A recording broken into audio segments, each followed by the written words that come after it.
Evangelho de João, capítulo 15, versículos de 1 a 3. Eu sou a verdadeira vide, e meu Pai é o vinhateiro.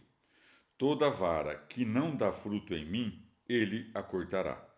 E toda a que der fruto, podá-la para que dê mais abundante fruto. Vós já estáis puros em virtude da palavra que vos anunciei. Palavra da salvação. Comentário: João 15, de 1 a 3, Santo Agostinho. Nosso Senhor usa esta imagem porque ele é a cabeça da igreja e nós, os membros dele, deste homem que é Jesus Cristo. Afinal, a vide e as varas, ou os sarmentos, são da mesma natureza. Porém, quando diz, eu sou a verdadeira vide, por acaso acrescenta o adjetivo verdadeira em referência àquela vide da qual tira esta comparação?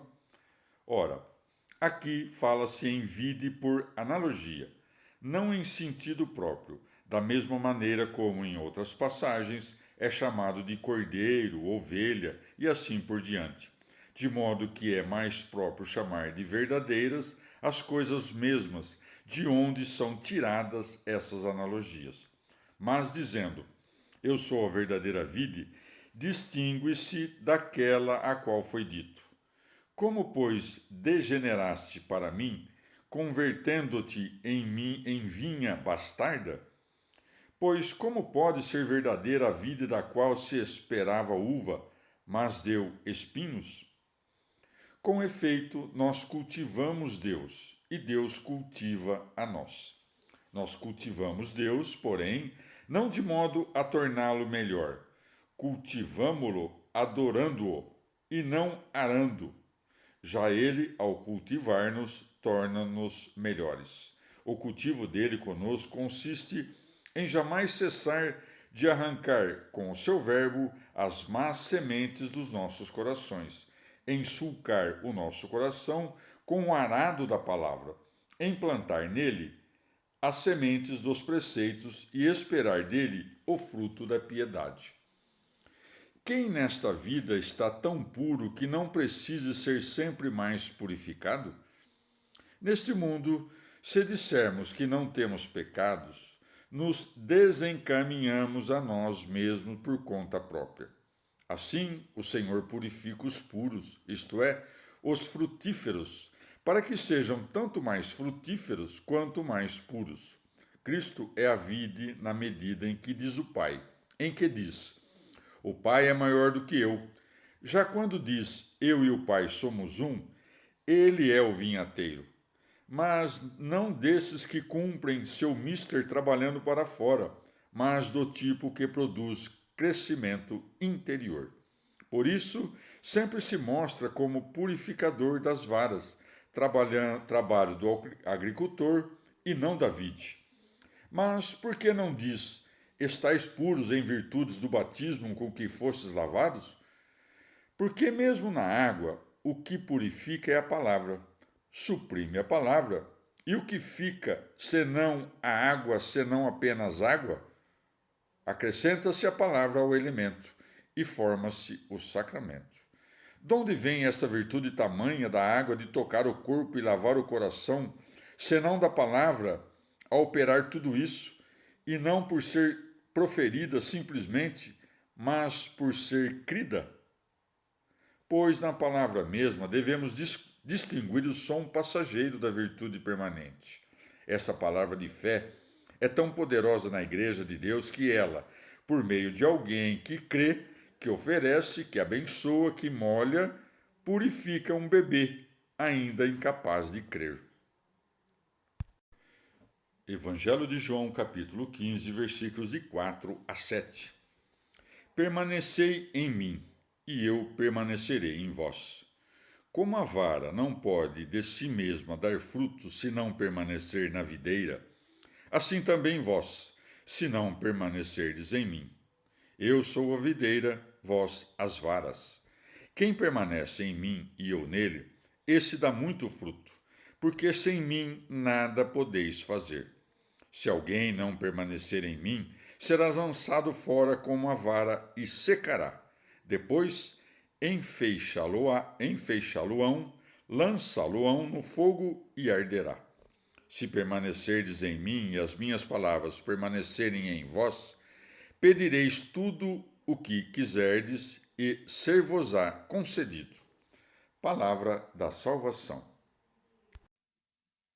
Comentário João 15, de 4 a 7, Santo Agostinho. Mas os discípulos não permanecerão em Cristo da mesma maneira que ele neles. Ambas as coisas, afinal, aproveitam, não a Cristo, mas aos discípulos. Do mesmo modo que as varas estão na videira, não para lhe fornecerem alguma coisa, mas para dela tirarem a vida.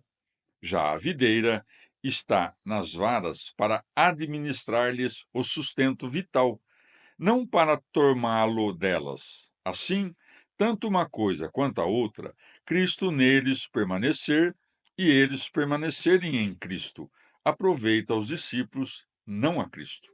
Daí segue. Como a vara não pode de si mesma dar fruto se não permanecer na videira, assim também vós, se não permanecerdes em mim. Magnífico elogio da graça. Alenta os corações dos humildes, cala as bocas dos soberbos. Porventura, não resistem a esta verdade os que, julgando desnecessário o auxílio de Deus para fazer boas obras, não são partidários, e sim incendiários do livre-arbítrio?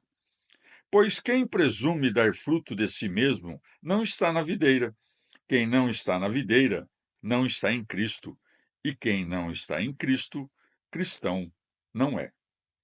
Mas, para que ninguém pensasse que a vara podia dar por conta própria ao menos frutinho pequeno, acrescenta: porque sem mim nada podeis fazer.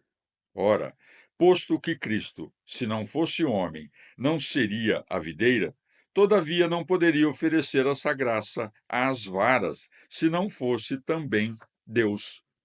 A vara da videira é tão mais desprezível se for cortada nela, quanto mais gloriosa se nela permanecer. À vara, portanto, convém um de dois destinos, ou a videira ou o fogo. Se não estiver na videira, estará no fogo.